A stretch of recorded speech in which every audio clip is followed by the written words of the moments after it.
In this episode of Hay Niveles, we speak with Justin from Creative Credit Solutions. We discuss the importance of maintaining a high credit score and some strategies to improving your current score. Join us as we discuss practical tips and insights to boost not only your credit score, but also take control of your financial health. Hello, everyone. Thank you for joining on another episode. This is Margie Green, and I'm with Mariza Nájera, her co-host. My co-host, Mariza Nájera. And we have a special guest today. We have Justin with Credit Solutions. Ready for Credit Solutions yet?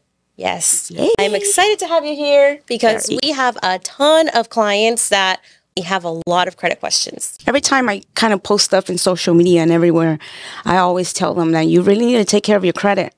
Unfortunately, probably I want to say from 100% lead generations that we have, 70 credit issues. Right. So either they have to wait, they have to work on their credit, stuff like that. And that's one of the things that is very, for me, I'm sure for you, it's kind of frustrating because I just feel like they miss out on purchasing, their home for this reason.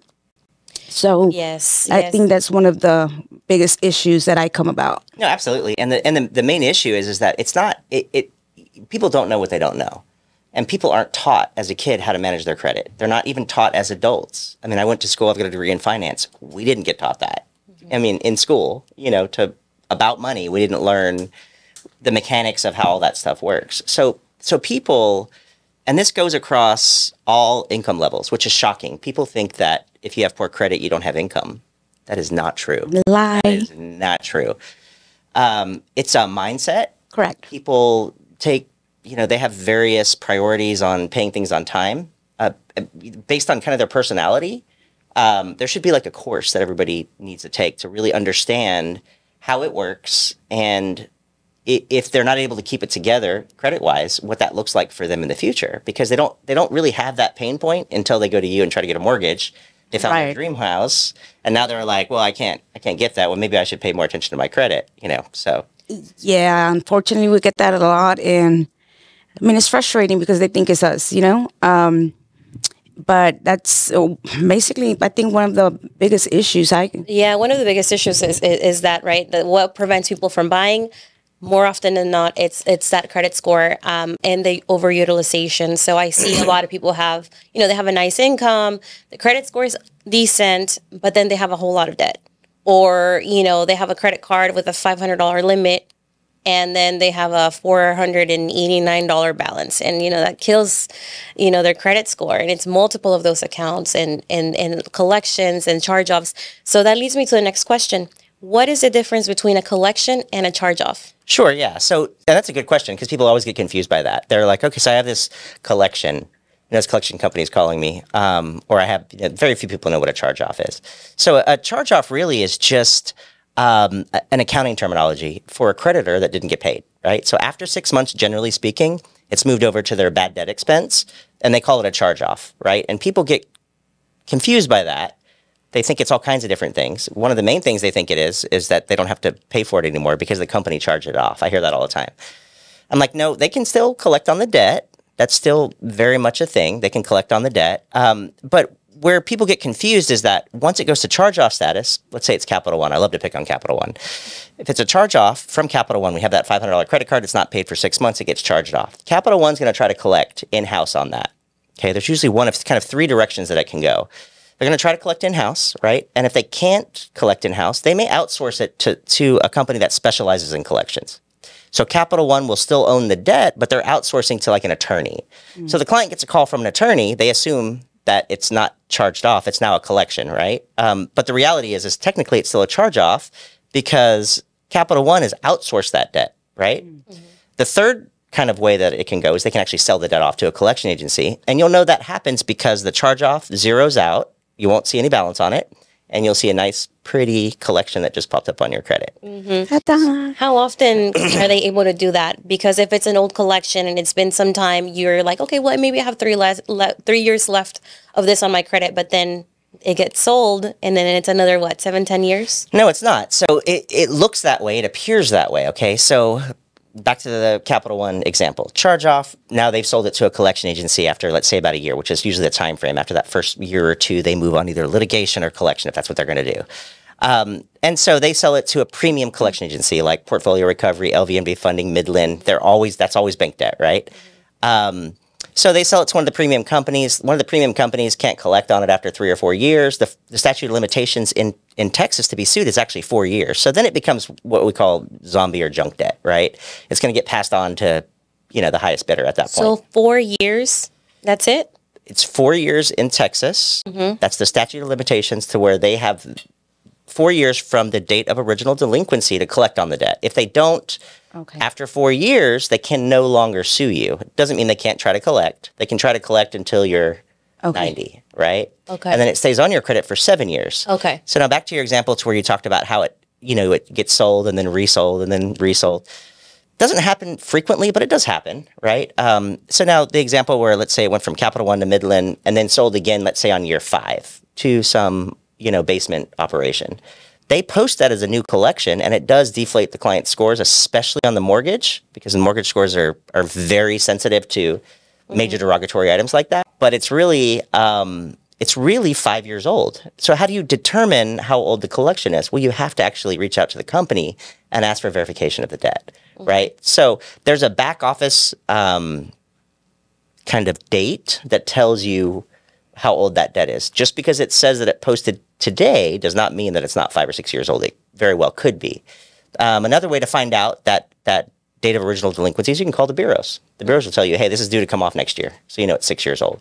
Okay. Right? So the collection agencies, they try to play these games to make people think, there's more going on than what's actually going on. They also, their timing on collections. Have you ever noticed how great their timing is on collections? Oh, yeah. When you you pull credit and then you go to do your what is it, your LQI or whatever, about a week before close, and then there's new problems. It's because the credit bureaus sell off the activity of that borrower.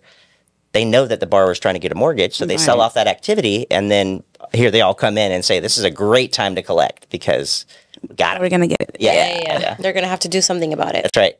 Yeah. So another question. And that is why, before we go to the other question, that is why I know it's very important for our clients to understand that. That is the reason why you guys as lenders check credit. How many times in a procedure do you guys run credits? We check credit. Well, lately everything has changed Tell because us. credit reports are so expensive. $100. I was looking at that. They're so expensive. Yeah. Per borrower. $100. So then mortgage companies, we're already struggling, and then credit reports are insanely expensive. So we resorted to soft pulls, which I heard that they're going to increase in price again. But yeah, so we're doing the soft pull originally, which can jeopardize the client because you need a hard pull to be able to buy a house. So then you have basically those two pulls. The first one's invisible. You don't detect it on the mortgage application. And then before we close on the loan, we do another soft check to make sure that the buyer didn't acquire new debt. So when do you do a hard pull? The hard pull is once they're under contract. So once you're in hard, so surprises then, possibly. A surprise could happen. I mean, yes, definitely. If I feel like the client's like borderline, I'll go ahead and do a hard pull, but it's a judgment call. Sure. Yeah, and then also, there's a lot of kind of, and you know this from clients. They're like, you pulled my credit, my score dropped 20 points. Why did you do that to me? Blah, blah, blah, right? You hear that all the time, right, with inquiries. And the reality is that for the mortgage score, which is going to be FICO 2, 4, and 5, which is going to be a very specific industry standard for scores. All lenders pull the same scores. FICO actually allows a 30-day period before they penalize you for that. So you've got 30 days before you ever get hit for that inquiry. So, and then the inquiry usually only counts for a couple of points. I always like to talk about that because people are obsessed with inquiries. Yes. That was going to be one of my questions. They are. They call me all the time. Oh my gosh, my scores are terrible because of my inquiries. I've got a 550. And I'm like, it's not the inquiries. You don't get a 550 from inquiries. And so that is, okay. Does it affect you the same way if it's a mortgage inquiry? Okay. Is it harder? So no, it's the same. It's the same. So, you got to think about it. Everything's based on risk and on kind of a risk continuum, right? So, is it risky if I have an 800 credit score across the board, 750, 800, low credit card balances, decent income. If I pull my credit, is that considered high risk? I mean, for the moment, maybe because I'm seeking credit. So maybe I'll get a couple of points knocked off in 30 days. But at the end of the day, it's really not. For my credit profile, it's not that big of a deal. I can pull my credit 3 or 4 or 5 times in a year. It's not really considered high risk. At the moment that I pull credit, there's a risk element there, but it's minimized. So after 6 months, I'll get most of those points back. After a year, you get all the points back. They stay on your credit for 2 years. So it really depends on the client. If you've got a client who's got charge-offs and collections, has pulled their credit 72 times last year, and they pull it again, well, yeah, that's really, really high risk. So it depends on the person's situation. Inquiries in and of themselves are not a big deal. They're just not. It's nothing to worry about. I tell clients that they call in all the time and they're like, I've got these inquiries. Right. I went to I was shopping a mortgage and I've got 5 inquiries and that's what's causing the problem. I'm like, well, it's not. That's my next question. Yeah. Because we get it all the time. Yeah, it's really not though, because you're allowed to shop mortgages. Right. FICO has what's called a deduplication process where you're allowed to shop rates for student loans, for mortgages, and also for auto loans. So all those auto loan inquiries that somebody sees, they're like, what happened? I'm like, I didn't know that about the auto inquiry. Only counts as one. Yeah. Wow. Within a 45-day window. Is that the grace period? 30 Right. 45 days? It's 30 days is the grace period. 45 days is the window to shop rates. So to clarify, if you pull credit today, it's not going to affect me for 30 days. But then FICO is going to look back at the last 45 days, and anything within the same industry only counts as one. 3 to 5 points, maybe. Very important information. Very important, guys. Did you hear that? Right. So I always tell realtors, they're like, they've got their buyer, and they've been to Rocket Mortgage. I'm like, get them to a broker that can service and take care of them. Don't rely on, what they're saying. It's not going to hurt their credit anymore, but they don't want to rock the boat. I'm like, you should though. Right. You want to get what's the best deal for your client.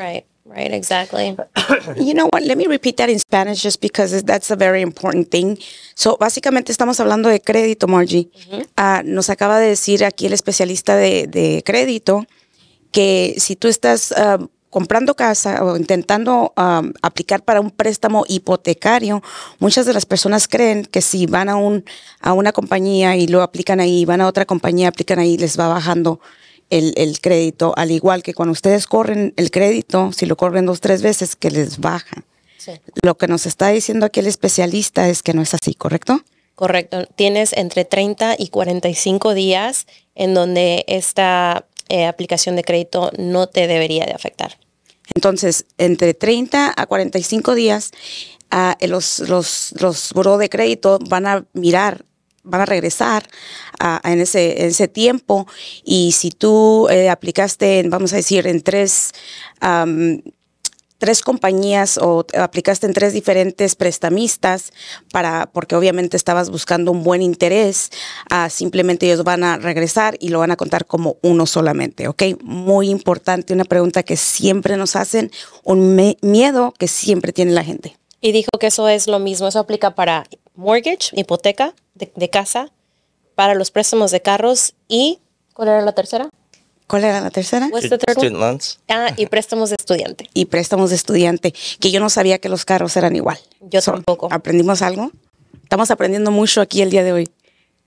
Yeah, that's one of the most common things why people, they don't want to they feel that they don't want to shop around for mortgages, or they don't want to look because they feel that their credit is just going to drop. It's going to hurt their credit. And so here's where the miscalculation comes into play. Most people, they don't understand that there's hundreds of scores on the market. They don't understand that Credit Karma is a different scoring algorithm. They don't understand that the FICO score that they're looking at has nothing to do with the mortgage score, which is also FICO.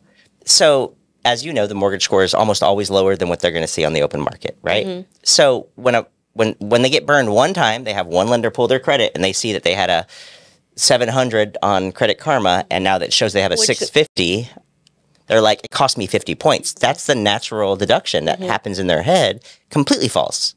right? And then they go on the internet and everybody's talking about inquiries, and it's like, oh, this is like the big deal. I'm like, no, it's not. So those are two questions that I also had for you. You're just getting ahead of me today because you're spitting out really, really useful information. And you just brought up Credit Karma. That's one of the biggest things that people believe that they see a credit score and it's significantly higher than what it ends up being. And the other question that I had was pertaining the mortgage score and then your regular score. There's the one's called Vantage score. Is that right? That's right. So there used to be a lot of different types of scores. There used to be informational scores. There used to be educational scores. And then there was Vantage and FICO, right? And then there was a bunch of lawsuits because everybody was using scores to attract people to their websites. Experian being one of them. They actually got sued because they had an informational score that had nothing to do with anything, right? So we've really broken it down to two different scores. One is Vantage, and then one is FICO. And FICO is the most widely used. Vantage is the one that most people will see because they give the score away for free. A little bit of tidbit of information, which is probably too much for this podcast, but so the three bureaus started Vantage Score to compete with FICO a long time ago. So let's put this together. So we've got the credit bureaus, which collects the data, has all of our information, makes billions and billions of dollars off of us. They no longer wanted to pay FICO for the score. They wanted to change kind of how it worked in the States, right, where FICO wasn't the kingpin. So they created their separate company, the three bureaus together, and they called it Vantage Score. And now they're trying to change the landscape so now they can control the scores and also the flow of data, which is kind of interesting. It's a big problem. I don't like it at all. I don't like the bureaus, so I don't like the fact that I love FICO. I was going to say, so FICO is the main focus. Absolutely. FICO is the main focus. And then what was your specific question? Regarding Credit Karma? Yes. Regarding Credit Karma, a lot of clients, that's the tool they use. That's their resource. And I always tell them that the score looks significantly higher and it's mainly to sell you products and services. Right. It's a marketing tool. It is. And also Credit Karma just recently got sued by our federal government for doing that, for telling people they're mortgage ready and then they go get a mortgage and they don't, it doesn't happen. Their job is to try to convince you to go click on the link and apply. And that's how they make their money because it's a free service, right?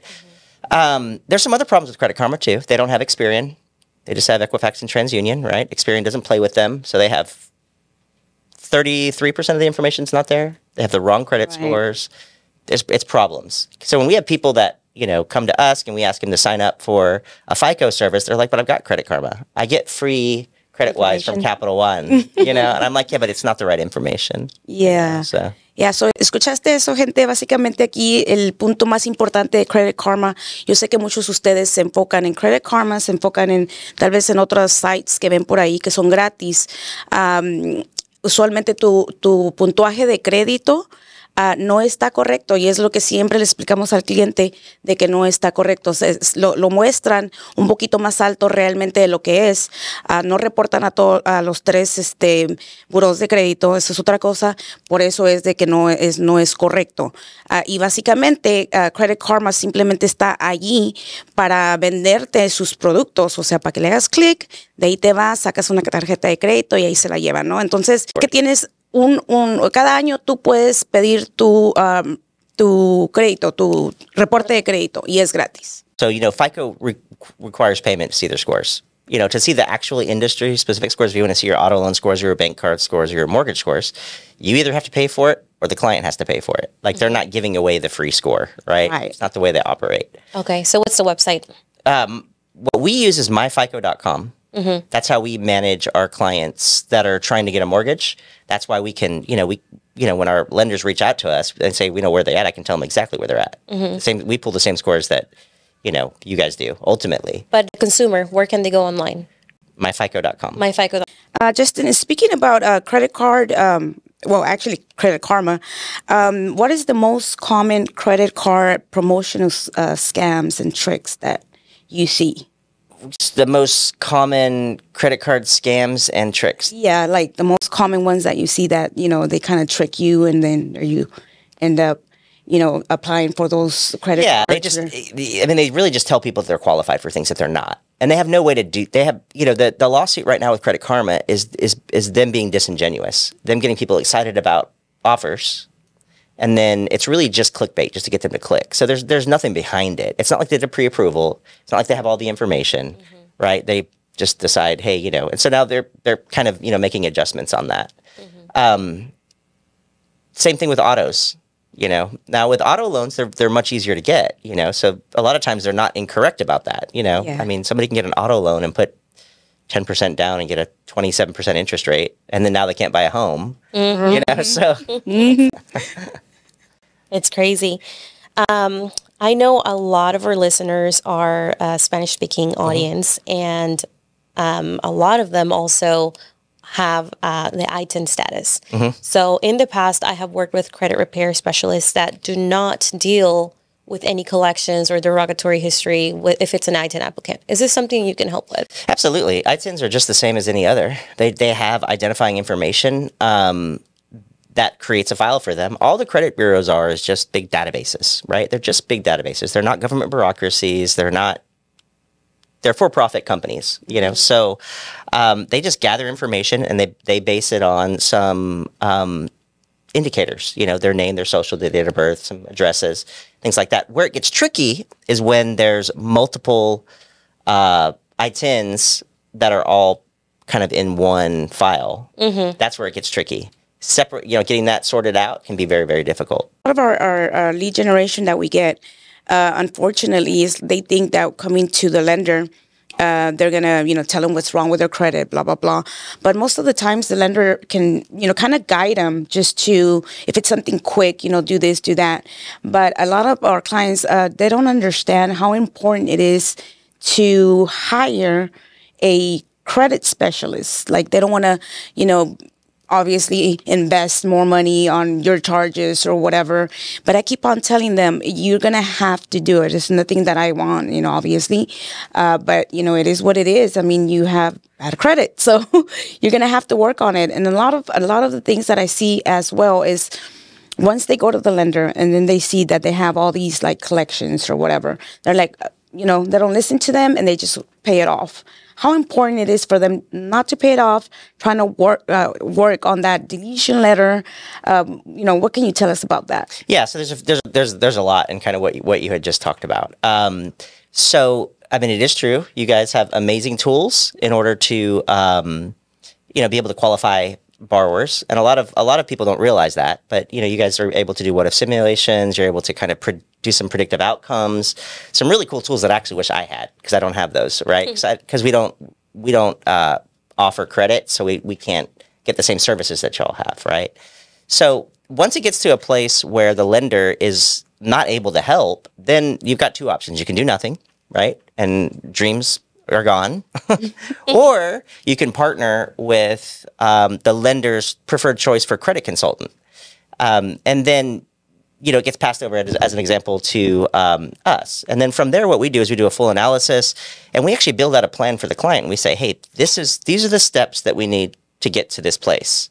And this is what it looks like, right? For any one client, it can be any number of things. Sometimes we have to restructure debt. Sometimes we have to add trade lines. A lot of times we have to add trade lines, especially with our Hispanic clients, because they usually don't have credit cards. Correct. And there's a lot of different ways to augment the size of their credit profile, the depth and history, as well as credit score with seasoned trade lines. We do that frequently, where we add them to a 10 or 12-year-old trade line. You know, they've never had a credit card before. It took them, you know, it takes them from a 560 to a 640, just like that. Because all of a sudden they have 10 years of history, of perfect history. So that might be an option. Sometimes, initially, when it comes to collections and derogatories, remember, the credit bureaus are for-profit. And what that means is that they're not on your side. You know, we are the mules that they make money off of. So a lot of the information is either erroneous, it's not factual, it can't be verified. So the first step is never going to be to pay, right? If they can prove that the debt is legitimate, then of course, you know, it may make sense for us to pay. But it depends on the situation. Right. Because, you know, if we have, and people are always confused by this, but if we have, it depends on how old the debt is. So remember that the mortgage score is supposed to be telling us to the ability of a borrower to pay back money in the next 3 months. Or actually, it's supposed to be telling us to the ability of the borrower to pay back in the next 24 months and not be 3 months late. So that 90-day trigger is a really big deal. So if we go back and we have a bunch of collections that are from 5 or 6 years ago, the impact is going to be minimal, right? So we're going to have to make choices as to what's going to ramp up our score the quickest, right? So sometimes it does make sense to settle. I mean, we settle all the time, but that's not the first step. In general, about a quarter of the items we can get off ourselves, right? Yeah. But it's kind of random. So it may be the ones that are older. It may not be enough to get them to the finish line. Sometimes we'll add trade lines. Sometimes then we'll settle to try to get items removed. Once an item is settled, we don't need a deletion letter. We can get it removed 99% of the time after it's been settled. Yeah. So, básicamente, gente, con lo que acaba de decir aquí el especialista es muy importante. Tú piensas que, bueno, debes este dinero, tienes diferentes colecciones, pues, y tu primer instinto es ir a pagarlo, Margie. Ese es el primer instinto, pues, lo pago y se me borra, me sube el crédito y todo bien. Pero no es el caso, ¿ok? Por eso es bien importante que ocupes los especialistas, los servicios de los especialistas, en este caso el del crédito, porque muchas de las veces no te va a ayudar. O sea, vas a pagar dinero, no te va a ayudar, o sea, no va a mover nada. Y muchas de las veces no es necesario, o sea, para eso están ellos hacen su tarea, tal vez no es ni necesario que lo pagues, tal vez hicieron algo mal cuando lo hicieron, lo archivaron. Entonces, hay veces que no es ni necesario. Entonces, realmente invertir en ocupar los servicios de especialistas, especialmente en crédito, es una muy buena inversión, Margie. Yes. And this is just a comment. It has nothing to do with you because I trust you and that's why you're here. Sure. I have had a ton of clients that have gotten scammed. No one, or I'm not going to say no one, most people don't believe in credit repair. One, because of scams. Right. And two, because they just believe they can do it on their own. Sure. And a lot of times, it's not so simple. Right. Or it may be doable, but it may take a long, long time. So what would you say to those people? Why use your services? Sure. Yeah. So you're not wrong. You're not wrong. There's a whole, especially in the Hispanic community, they're getting scammed all the time because they don't know how it works. They're being told, hey, if you just pay me $2,000 right now, I'll have this fixed up in 30 days, right? And nothing gets done, right? So they're overselling what's possible, first of all, and they're taking advantage of people that are a bit naive when it comes to credit, right? So it is wrong. I've been doing this a long time, and we don't. First of all, the first part is to see if we can get them qualified within their guidelines, right? So if we've got a realtor that's saying, they want to be closed in, 2 months, right? And then it's a 9-month deal. Then that's a deal that's not going to work, right? So the first part is to try to figure out the client's needs and then lay out the appropriate expectation. And then, from there you can make decisions. Sometimes we're able to get things done very, very quickly. Right. Like we can identify, okay, this collection's easy. We need to add a trade line. We're going to be out the door in 30 days, right? In some cases, there's not a way to do it. There's no possible way in the short term to make it happen. So for my company, we're transparent about all that. We tell the truth. We say, hey, listen, if we can help you, we will. And if we do help, if we say we can help you and you're not, and it doesn't work out, well, then we're going to refund your money. That's the way we work, right? Now, if the client doesn't do anything that we ask him to do, will we still refund their money? Probably a portion of it. We're not gonna have anybody that's upset that leaves us because our partners are relying on us, right? And you're getting the leads from realtors, and it can be this really bad situation. So for me, I just make sure that everything's in check, that we do everything correctly. Does that mean that perceptions are going to be different than what was actually said? Of course, you know how it is. You know how this industry is. It's tough. People a lot of times hear what they want to hear. Even if you've been clear with them, hey, listen, this is the way. Don't buy the car. Don't buy the furniture before you close. Don't do that. But they still kind of hear what they want to hear. So the industry it can be shady, and I hated that. I didn't know that until I got in the industry almost a decade ago. And when I got into the industry, I was determined to make the turn on it, to say, hey, we're going to do things differently on our side.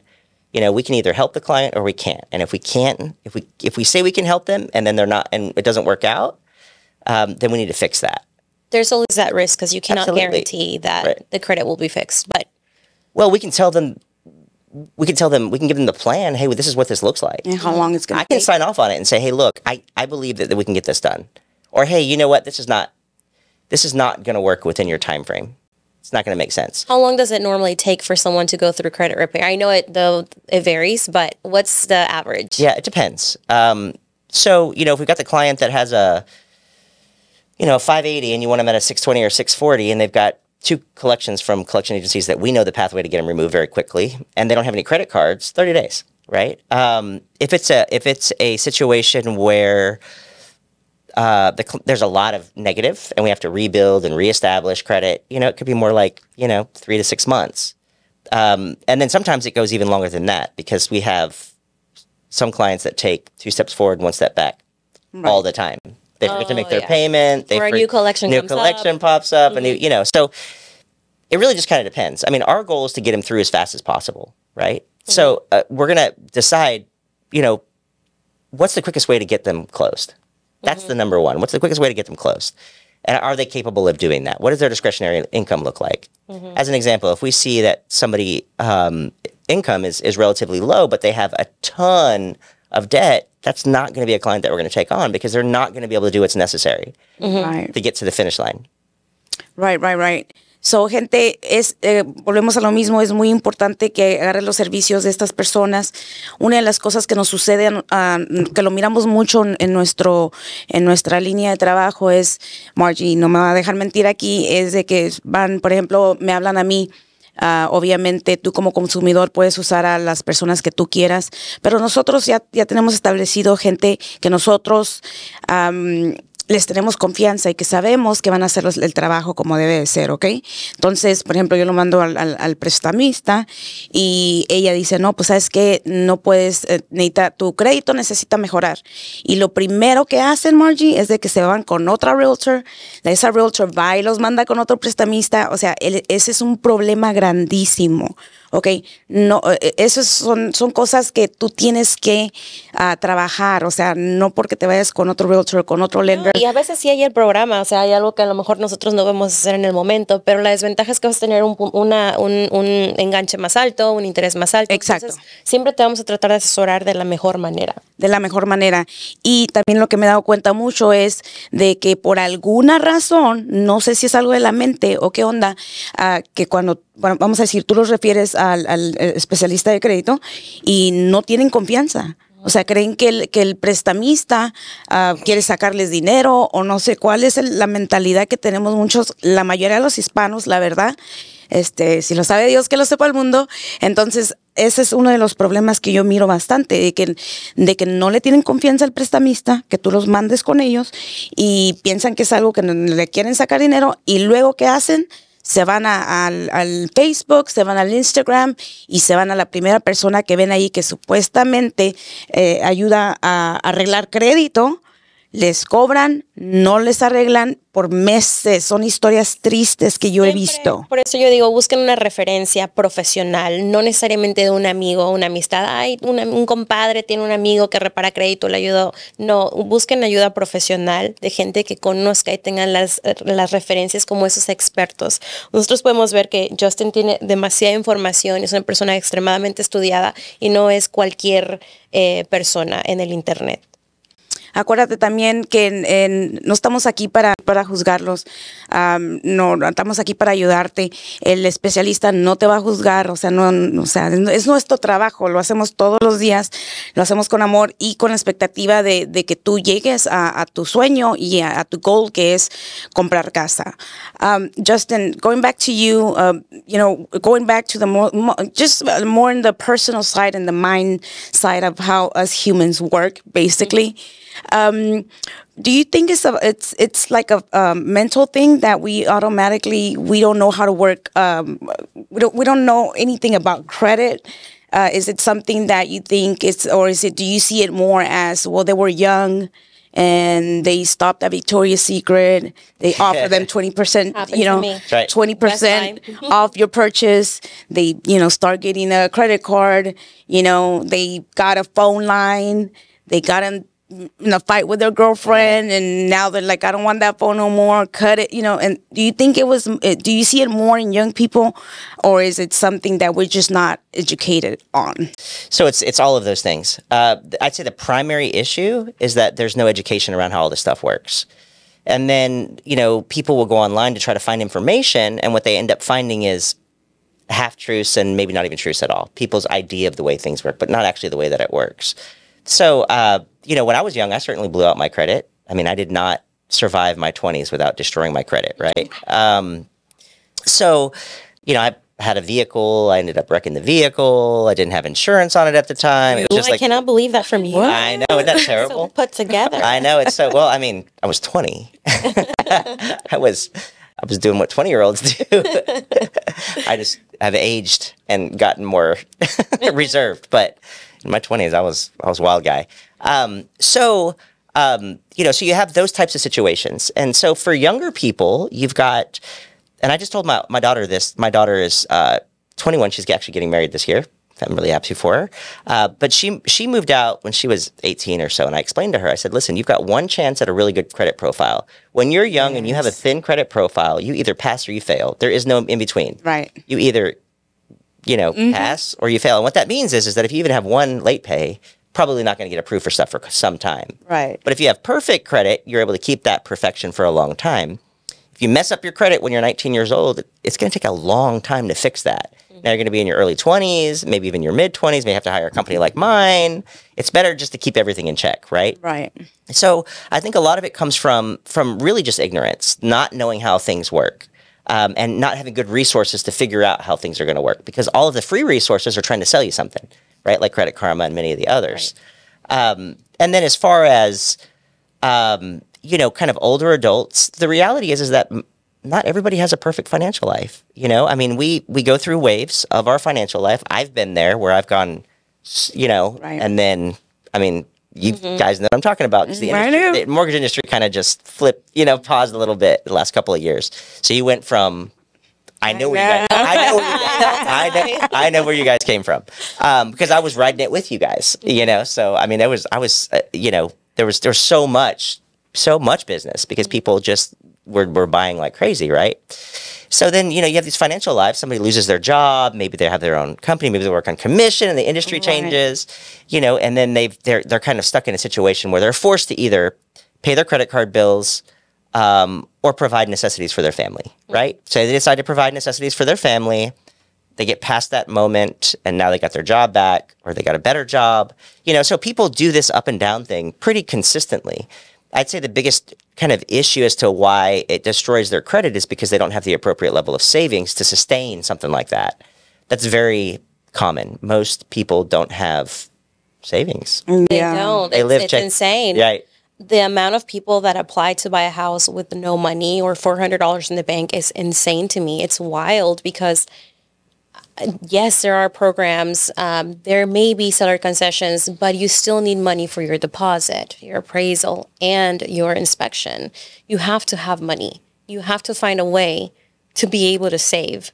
Also, because it's a big financial commitment, you don't even have any reserves. That's something that would definitely worry me. Which, I'm not saying that we're ending the show, but I really want to ask you this question. I'm so excited. One of the biggest struggles that I find on credit reports is child support collections. That's right. Late payments. That's right. Can you help with that? What can you tell us about that? Okay, so without getting too much into the system and how it works. Okay, so depending on the state, and Texas is really bad about this also, your attorney general hires a second company to track payments, and that's how they report. The attorney general is not actually reporting. It's a third party.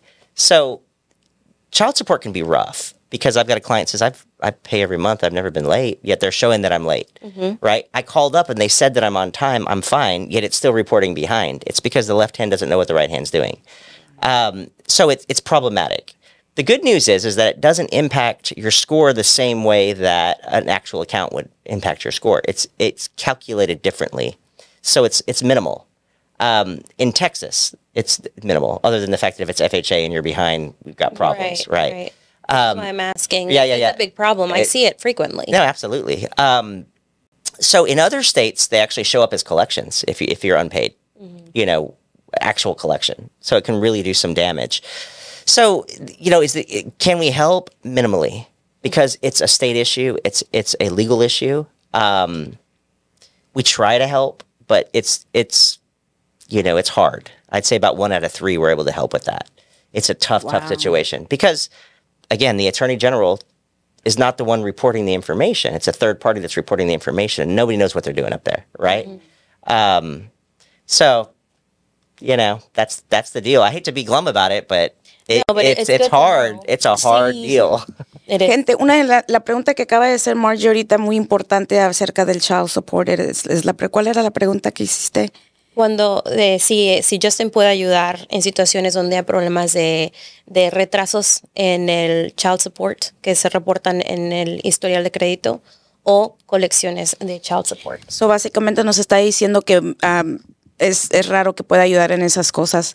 Realmente tú sabes que todo lo que tenga que ver con el Estado es un poquito más complicado. Entonces, el mayor consejo de eso es paga tu child support y págalo a tiempo. Si tú te vas a estar retrasando en child support o si de pronto se te atoró y no tienes el dinero, haz llamadas, o sea, habla, no lo dejes nomás a la desidia, porque eso, cuando tú tienes ya child support metido en tu crédito, es difícil poder ayudarte. Lo acaba de decir aquí el especialista, entonces una pregunta muy buena que acaba de hacer Margie, y el mejor consejo es ese. So I've got a question for you. So how do you deal with that when you have an FHA? Let's say you have an FHA client. They've got plenty of reserves. They've got 650 mortgage score, and they've got $20,000 outstanding in child support. How do you to be brought current?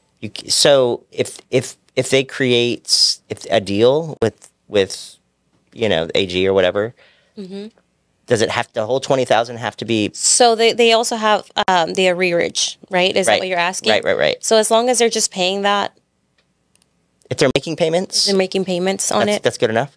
Yeah. So, but they have to have an arrangement, correct? They have to have a payment arrangement. Okay. Estamos diciendo que es difícil, pero no imposible, ¿ok? So, no estamos descartando tu situación, que no lo vayan a ver como que, ahí, dijeron que es difícil. Sí es difícil, pero deja que los especialistas vean tu caso, y hay muchos padres que deben dinero. Vamos a decir que tú debes a child support $20,000, pero ya hiciste un arreglo con child support, estás pagando, no sé, $200 al mes, lo que sea, y tienes un arreglo con ellos. Hay veces que tal vez puedan hacer algo, o sea, te puedan aprobar. O sea, no estamos diciendo que no, simplemente estamos diciendo que sí es uno de los casos más difíciles y hay que tener cuidado. I was going to kind of mention this also because we were talking about, if you get a file that, a lot of lenders utilize, especially me, because I deal with lenders, one-on-one, because my team is not, they can't bang, right? They don't have the experience to understand. But if you get stuck on a file and you're like, I wonder if there's, they don't have any credit cards or something, and you're like, what am I missing here? You can always bounce stuff off of me to have me take a look at it. And say, hey, Justin, can you get this done in this time frame or not? What does this look like? People do that all the time. Which that's very important that again, is just reach out to us, because we have these resources, Yeah. He's not going to answer you. He's going to answer Margie and us. So that's, again, reach out to us. Do not, do not disqualify yourself. No te descalifiques tú solo. Háblanos. Nosotros tenemos directamente contacto con gente así, que tal vez si tú haces una llamada, a lo mejor te cobran, no sé. Pero nosotros, gracias a Dios, hemos trabajado con diferentes personas que podemos hacerle una llamada y presentarle tu reporte de crédito y decirle, Justin, ¿qué crees? O sea, mira, chécame esto, ¿qué crees tú? ¿Se puede ayudar a esta persona o no se puede ayudar a esta persona? Que es algo que el consumidor no tiene acceso a eso. Nosotros sí, eso es muy importante. Yeah. What are 3 tips that you can give clients that don't really know anything about credit? Brand new credit. Like, do they have a credit profile or brand new credit? No credit Brand new profile. credit. Squeaky clean. Yeah, so I would say, okay, so let me see some of the biggest mistakes that I see. Okay, so first thing is if you've got a brand new credit profile, as I mentioned before, you only get one shot at it. You've got perfect credit one time, and it's given to you at perfect. And it only goes downhill from there, right? Yeah. So, protect it. Protect it like you'd protect your children. Protect it like you'd protect your car or any other thing that is really important to you. I mean, I would get credit monitoring. I'd get a paid credit monitoring service. You need to manage it like it matters, right? People just look at it every once in a while. You should have a service that you're paying for that allows you to see what's happening every single month. Monitor it to make sure that there's not any issues or problems. And then the third thing that I think I would say is on a new credit profile, you're going to be tempted to get a bunch of different trade lines. Stick with just one or two initially because you can have 3 department store cards and 3 credit cards and all that within the first year of your credit profile. And now you can't get anything else. In other words, your scores are triggering high, but you can't get approved for anything else because you've got too much new credit all at one time. Because that hurts as well. Does hurt. Yep. So take it easy. Take it easy. Get 1 or 2 items and let it age for a year or 2 before you move on to the next, whatever that looks like. Yeah. One of the things I did with, and I don't know, it worked, but I don't know, you're the professional, so correct me if I'm wrong. I don't want to give the wrong advice here. But one of the things that I did for my children is once they hit, 18, I added them as an authorized user on my credit cards. Now, I have good credit. Thank you. I worked on it. But that's what I did. So I let them piggy ride on my credit cards, and I feel that it helped. Did I do the correct thing? Absolutely. Yeah, I do that with my oldest. When she turned 18, I put her on one of my, 10-year-old cards that had like $40,000 limit, right? So she immediately had the depth within her credit profile because the issue with new credit profiles is that they don't have the length of history. So now you've just augmented the size of their credit profile by 10 years, which doesn't make sense if they're 18. But still, it's right. it's legal. Credit doesn't recognize that. It's a great idea. And likewise, we can do the same thing with clients. It's the same procedure for clients, right? The mortgage score is very reactive to adding those length of history. So that's a really good way to augment the size of their credit profile. Then also for my oldest daughter, so I had her do her Capital One after that. Yeah. And then she had that for a year. And then I had her do a more premium card, Wells Fargo. And I think she's got like a $4,000 limit now. She's 21 years old. Got perfect credit. It's great. I'm like, Yeah. And how long does it take? Let's say I think it's 6,000 actually. Go ahead. How long does it take for, let's say, no score, brand new credit report, and then, let's say that the loan program that we're trying to do requires credit score. Right. How long does it take to start reporting? 6 months. 6 months. So you have to open an active trade line. Okay. And you have to have 6 months of history. Is there a trick? There is a trick. Yeah. Okay. Hey, we love tricks. Yeah. So just like what you were talking about with the authorized user account or seasoned trade lines, anybody that has 6 months or better of history, you can have them add to their credit profile, and the second that it posts, which will be about 30 days, it'll pull a score. There you go. There you go. But another thing we have to point out the bad on that. So, if me as a mom, I don't have good credit, and there I go thinking they're just going to get good, if I add them, it's the same thing, right? If we let somebody piggy ride and we don't even have good credit, is that bad credit can transfer to you? How does that work? No, absolutely. You're absolutely right about that. So back to the, in any example, Chase, Capital One, Discover, Citi, any of those. If you have somebody that's got a 5-year-old card and they've had spotty pay history, you inherit that spotty pay history. So the goal is to make sure that it's perfect. It has to be a good standing with a low balance.